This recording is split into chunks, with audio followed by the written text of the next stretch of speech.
Communication skills दोस्तों ये एक ऐसी स्किल है जो चाहे आप स्टूडेंट हो, एम्प्लॉय हो, बिजनेसमैन हो या फिर कुछ और या फिर किसी भी फील्ड में हो, ये स्किल सीखना हर किसी के लिए बहुत ज्यादा जरूरी होता है। चाहे आपकी प्रोफेशनल लाइफ हो या चाहे आपकी पर्सनल लाइफ, आप तभी अपना इंप्रेशन डालकर आगे बढ़ सकते हो जब आपकी कम्युनिकेशन स्किल्स बहुत अच्छी होंगी और आप किसी से भी बात करने की सलाहियत रखते हो। आपने रिचर्ड फिनमैन का नाम तो सुना ही होगा, जिनको दुनिया के ग्रेटेस्ट टीचर्स में शुमार किया जाता है, और ऊपर फेमस साइंस हिस्टोरियन जेम्स गैरिक, जिन्होंने दुनिया के लिए एक ब्रिलियंट माइंड को स्टडी करके उनकी बायोग्राफीज लिखी थी। वो कहते हैं कि फिनमैन सिर्फ ग्रेट टीचर नहीं बल्कि एक ग्रेट कम्युनिकेटर भी थे, क्योंकि उन्हें लोगों से बात करने का हुनर आता था और इसीलिए एक अच्छी कम्युनिकेशन स्किल डेवलप करना बहुत जरूरी होता है। और ये भी बाकी स्किल्स की तरह ही प्रैक्टिस करने से सीखी जा सकती हैं दोस्तों। मगर उससे पहले कुछ इंपॉर्टेंट बातें हैं जो मुझे आपके साथ शेयर करनी है और कुछ ऐसे पॉइंट्स हैं जो आपको कम्युनिकेशन के बारे में पता होने चाहिए। तो सबसे पहला पॉइंट है understanding the basics of communication. सबसे पहले तो ये समझना बहुत जरूरी है कि सिर्फ बात करना और कम्युनिकेशन स्किल्स रखना दो अलग चीजें होती हैं दोस्तों। जब आप किसी से सिर्फ अपना मैसेज शेयर करते हो तो वो कम्युनिकेशन नहीं होता। कम्युनिकेशन एक टू वे प्रोसेस होता है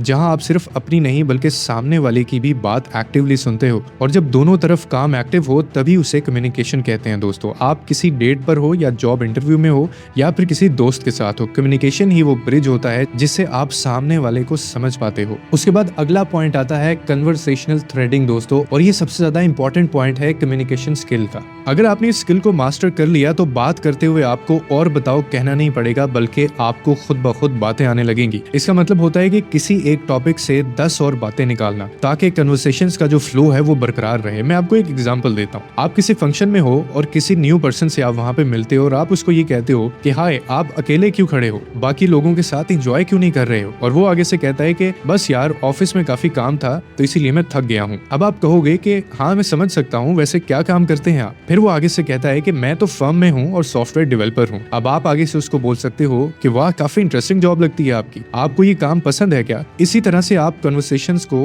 नेचुरली बढ़ाते हो दोस्तों। और लोग अक्सर ये गलती करते हैं कि कन्वर्सेशंस को इंटरव्यू मोड में कन्वर्ट कर देते हैं, जो कि सामने वाले को अनकंफर्टेबल बना देता है, और इसी तरह से आपका इंप्रेशन उसके ऊपर कुछ ठीक से नहीं डलता। The next point is keep the conversation interesting. दोस्तों, कभी आपके साथ क्या ऐसा हुआ है कि आप किसी से बात कर रहे हो और आपको ये महसूस हुआ हो कि वो आपकी बातें नहीं सुन रहा बल्कि इधर उधर देख रहा है। इसी तरह अगर कोई आपकी इंटरेस्ट का टॉपिक नहीं चल रहा, जैसे वो रशिया यूक्रेन वॉर या फिर ब्लैक होल की बात कर रहा है, और आप टेक्नोलॉजी में ज्यादा इंटरेस्टेड हैं, तो कन्वर्सेशन बोरिंग होने लगती है। इसका सोल्यूशन क्या है? इसका सोल्यूशन ये है कि ऐसे टॉपिक चूज करो जिसमें दोनों का इंटरेस्ट हो। अगर आपको उस टॉपिक का नॉलेज नहीं भी है तो भी इंटरेस्ट लो और क्वेश्चंस पूछो और उनकी बात सुनने की कोशिश करो। और एक बात और, कि जब तक कोई आपसे एडवाइस ना ले तो उसको एक अनसोलिसिटेड ज्ञान देने की जरूरत नहीं है, क्योंकि लोग बोरिंग लोगों से बचना चाहते हैं और वो ऐसे लोगों से बात करना पसंद नहीं करते, क्योंकि उन्हें इंटरेस्टिंग और समझदार लोग पसंद आते हैं। तो हमेशा अपनी कम्युनिकेशन में कभी भी ये गलती मत करना। The next point is don't sound self centred. दोस्तों, बहुत से लोग बात करते करते कब सेल्फ सेंटर्ड हो जाते हैं उन्हें कभी खुद ही पता नहीं चलता। मैं आपको एक एग्जांपल देता हूँ। अगर आप ये कहते हो कि यार मेरी जॉब बहुत मुश्किल हो गई है, और दूसरा बंदा कहता है कि हाँ मेरी जॉब तो और भी ज्यादा टफ है और मैं तुमसे ज्यादा बिजी रहता हूँ, ये जगह सिंपैथी की थी मगर बंदा अपनी बात में उलझ गया। और इसका बेस्ट सोल्यूशन ये है कि जब तक सामने वाला आपसे कुछ ना पूछे